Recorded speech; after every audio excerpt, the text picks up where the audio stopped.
Shalom Sobat Fit, kita bertemu lagi dalam Fit Podcast, Fakultas Ilmu Teologi Podcast dari IAKN Tarutung. Eh, Konsep podcast kita adalah ngos-ngosan, ngobrol-ngobrol santai. Nah, kali ini kita akan membahas topik yang menarik teman-teman, dan ini viral beberapa waktu ini ya, yaitu tentang perselingkuhan. Nah, pasti sudah banyak di antara teman-teman yang pengen tahu ya apa yang akan kami bahas. Nah, untuk itu saya ditemani oleh seorang narsum, yaitu Dekan Fakultas Ilmu Teologi IAKN Tarutung, Dr. Haposan Silalahi MTH. Shalom Pak, Shalom, apa kabar Pak? puji Tuhan, sehat. Iya Pak, hari ini kita bahas tentang perselingkuhan Pak ya. Oke.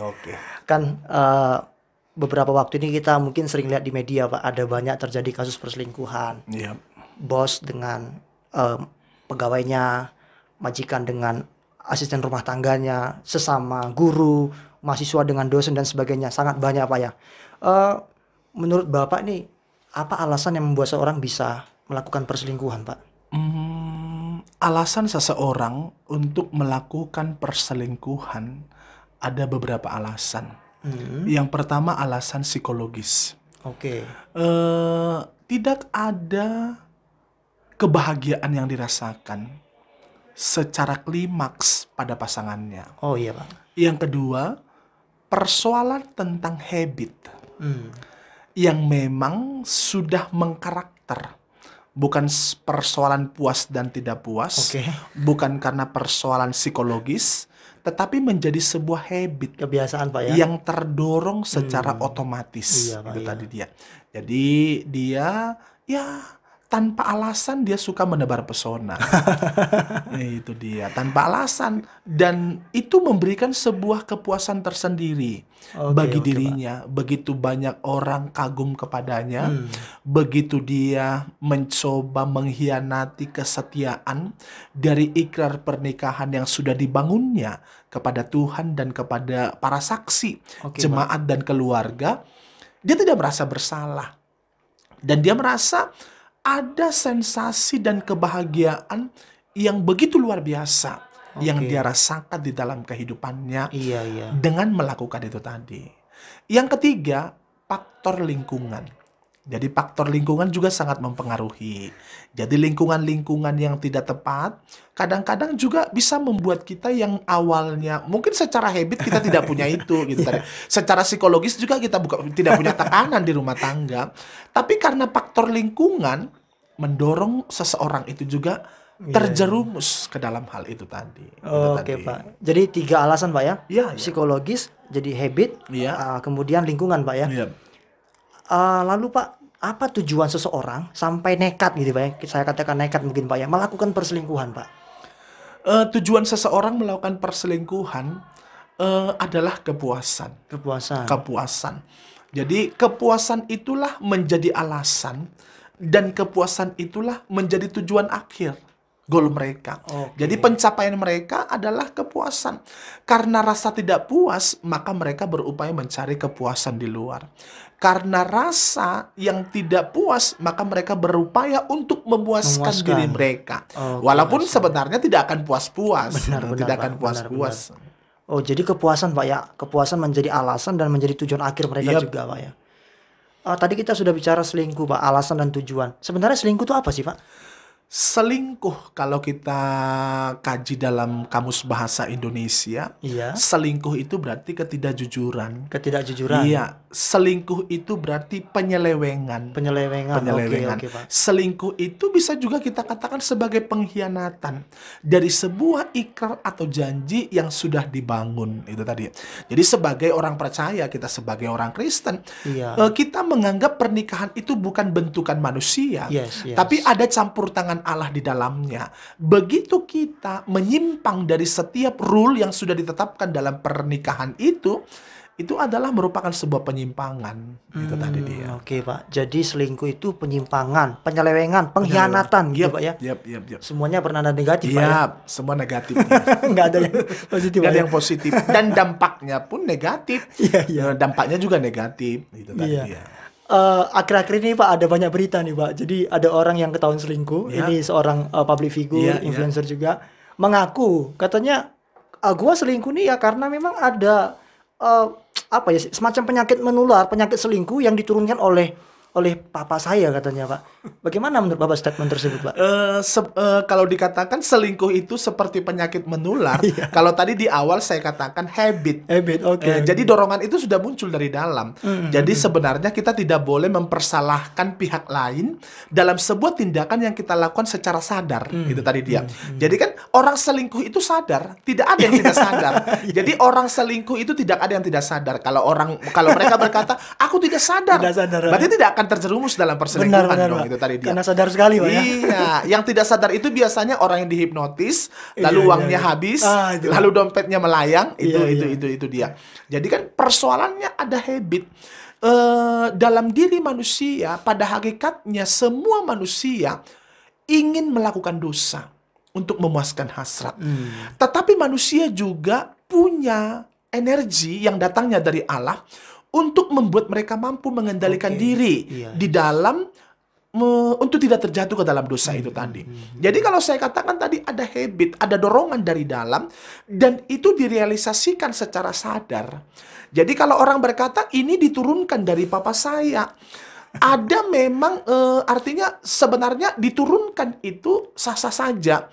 Tetapi seolah-olah perselingkuhan yang dia Iya, lakukan iya. menjadi dosa dari papanya. Yes, iya, Pak. Padahal perselingkuhan itu adalah sesuatu tindakan yang didorong dalam diri seseorang secara sadar dan diputuskan oleh orang tersebut. Iya. Nggak pernah orang selingkuh rembuk.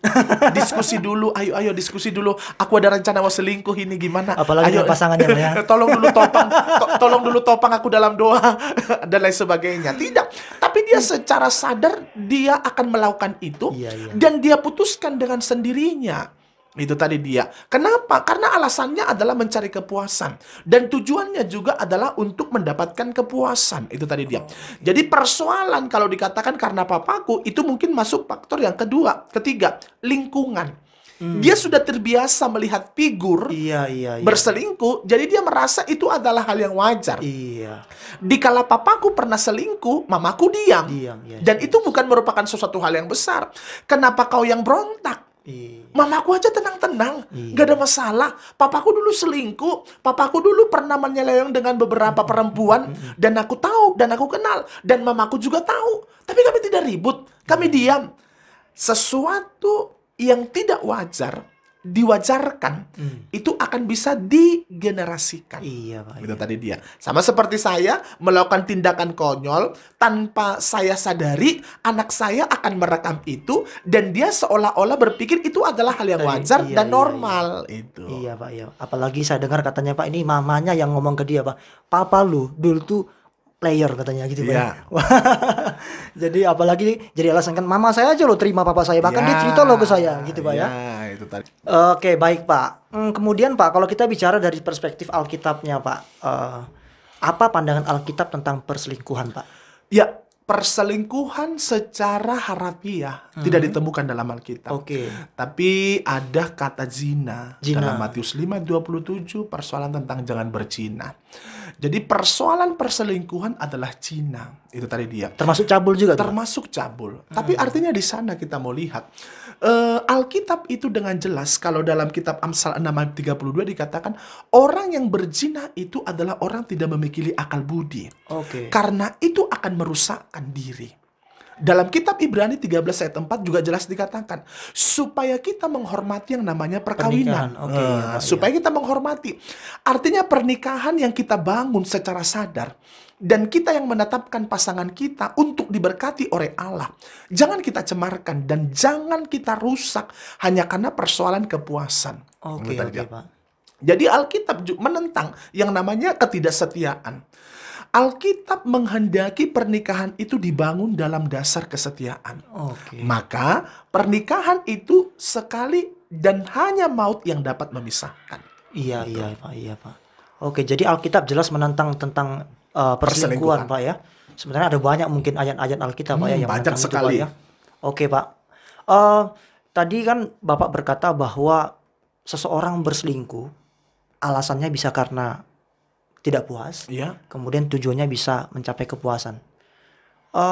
Mengapa seorang itu apakah motivasi dia menikah itu mempengaruhi, Pak, tindakan selingkuhnya dia. Mungkin memang motivasi dia ingin mendapatkan kepuasan atau kebahagiaan, sehingga ketika dia tidak dapat dia melakukan itu. Apakah ada hubungan itu, Pak, motivasi menikahnya dia dengan perilaku selingkuhnya dia? Ya, sebenarnya yang salah di dalam persepsi kita tentang puas itu yang mengalami distorsi. Oke. Karena puas itu bukan hanya persoalan jasmani, Yes, tapi pada yes. batin. Kepuasan itu bukan dikala kita mendapatkan yang lain. Iya, iya. Tetapi artinya yang bersama kita itu pun kalau memang kita nikmati dan syukuri dan kita lihat dia sebagai sesuatu yang berharga, itu akan mendapatkan kepuasan tersendiri dalam batin kita. Iya, Itu iya. tadi dia. Kalau kita mungkin selidiki orang-orang berselingkuh itu, kenapa sih mereka berselingkuh? Kita cek, ternyata dalam realitanya istrinya kadang lebih cakep dari selingkuhannya. Iya, Pak, benar, Itu tadi Pak. dia. Banyak, Pak, Istrinya lebih muda dibandingkan dengan selingkuhannya. Lalu sebenarnya apa yang mau dicapai? Itu tadi. Yang mau dicapai itu adalah persoalan kepuasan batin. Itu tadi dia, kepuasan batin. Maka sebenarnya persoalan perselingkuhan ini adalah persoalan yang terjadi bukan hanya pada satu faktor, tapi pada dua faktor. Maka perselingkuhan bisa terjadi bukan karena seorang laki-laki Kesalahan atau seorang. perempuan itu Iya, habitsnya nggak Iya, bagus, iya. lingkungannya tidak bagus, psikologisnya tidak bagus, bukan. Tapi mungkin pasangannya juga Iya, sangat iya. menentukan, itu tadi dia. Karena dia tidak menemukan rasa nyaman. Dia tidak menemukan sesuatu hal yang indah. Tidak ada suasana-suasana yang dia nikmati mempertunjukkan dia itu sebagai seorang lelaki hebat. Itu tadi dia. Iya, Mungkin dia di rumah direndahkan. Mungkin dia di rumah tidak mendapatkan kasih sayang yang full. Maka para pelakor dan pembinor itu cintanya itu, dekapannya itu lebih hangat dibandingkan dengan pasangan yang asli. Itu tadi deh. Iya. Jadi itu yang membuat orang ingin, aku tidak puas dengan istri benar, saya. benar. Saya tidak nyaman dengan suami saya. Maka saya cari yang lain. Karena saya butuh perhatian. Saya butuh kasih sayang. Saya butuh belayan. Itu tadi dia. Secara naturally, kita ini memang membutuhkan kasih sayang. Maka sebenarnya kita harus perhatikan, dikala seseorang berselingkuh, mari kita cek dulu faktornya. Iya, iya, Tadi iya. dia. Supaya tidak langsung kita menyalahkan satu orang. Iya. Prianya selingkuh memang kurang ajar itu. Itu tadi dia. Lalu kita cek lagi, apakah dia menjadi seorang suami yang diperlakukan oleh istrinya dengan baik? Itu tadi dia. Itu. Ternyata sudah diperlakukan. Baru kita cap dia, ini baru, kan itu tadi dia. Itu pun tetap juga, apakah dalam keluarganya dulu, dia melihat bahwa perselingkuhan itu adalah sesuatu hal yang normal? Normal, yes. Baru kita cek lagi. Itu tadi. Kadang-kadang secara keluarga dia dapat kehangatan. Dia dapat kenikmatan. Dia dapat kasih sayang. Tetapi dalam memori berpikirnya yang sudah tertanam dalam keluarganya. Dan itu merupakan sebuah edukasi tanpa secara langsung. Artinya secara tidak langsung dia dapatkan edukasi itu. Papaku dulu selingkuh. Iya. Dan mamaku tidak pernah komplain. Lalu dia mencoba menghalalkan itu. Dia kan mencontoh figur itu. Lalu dia lakukan itu tadi dia. Jadi itu juga perlu check and recheck. Supaya kita tahu bahwa ini memang masih perlu diperbaiki. Itu tadi dia. Karena masalahnya di sini. Ini memang sudah udah susah. Karena memang udah kategori akut dan lain sebagainya. Itu tadi dia. Jadi itu perlu kita harus pahami. Maka untuk mengantisipasi, maka yang perlu kita lakukan mengantisipasi. Iya. Supaya terantisipasi persoalan perselingkuhan dalam pernikahan, maka rumah itu harus menjadi home. Jangan hanya berdiri di atas batu, lantai keramik, dengan atap yang begitu bagus, tapi ada suasana yang harus dibangun di dalam. Untuk meminimalisir, untuk membentengi setiap rumah tangga kita, supaya tidak tercebur ke dalam tindakan-tindakan perselingkuhan itu tadi. Karena kita harus pahami, kalau Alkitab berkata, iblis itu seperti singa mengaum-ngaum. Iya. Kalaupun kadang kita berupaya mensterilisasi kehidupan rumah tangga kita, tapi di luar sana banyak orang loh dengan harga yang fantastis dan bonus-bonus fantastis. Iya. Itu tadi dia. Mereka berupaya untuk menghancurkan setiap rumah tangga kita. Iya, iya. Maka harus disterilisasi, beri rasa nyaman. Jangan sampai pasangan kita lebih nyaman dekat dengan orang lain dibandingkan dengan dekat kita. Jangan sampai pasangan kita itu lebih menikmati dinner bersama orang lain daripada kita sendiri. Itu tadi. Iya, Jangan sampai pasangan kita lebih terperangah dengan tampilan orang lain daripada tampilan pasangan kita sendiri. Maka harus saling menjaga. Dikala sang suami bagaimana karakternya, si istri berupaya untuk menjaganya supaya terdapat sebuah ikatan. Jadi ikatan pernikahan dibangun secara ritual, tapi ikatan pernikahan itu sebenarnya harus tetap dibangun dalam ikatan batin. Maka butuh perjuangan. Jadi ikatan batin itu berproses. Bukan berarti serta-merta diberkati oleh hamba Tuhan langsung terikat. Tidak. Tapi memang butuh sebuah proses yang sangat panjang sekali. Iya. Baik, Pak. Kemudian, Pak, ini tadi kita sudah mendengarkan juga tentang ada 1-2 tadi tips untuk mengantisipasi ya, Pak ya. Mungkin apalagi, Pak, tips dan trik yang praktis, Pak, yang bisa mungkin kita lakukan untuk terhindar dari jurang perselingkuhan itu, Pak? Yang pertama, yang harus kita lakukan dalam kehidupan kita supaya kita tidak tercebur di dalam perselingkuhan, miliki hubungan yang baik dengan Allah. Karena hubungan baik dengan Allah akan selalu memberikan sebuah energi dalam setiap nurani kita, hingga dalam melakukan hal yang salah ada gerakan yang selalu mengingatkan kita. Itu yang pertama. Yang kedua, bangunlah hubungan yang penuh dengan cinta, bukan kemunafikan. Banyak keluarga dibangun dalam sebuah ikatan, tapi tidak dalam sebuah kejujuran.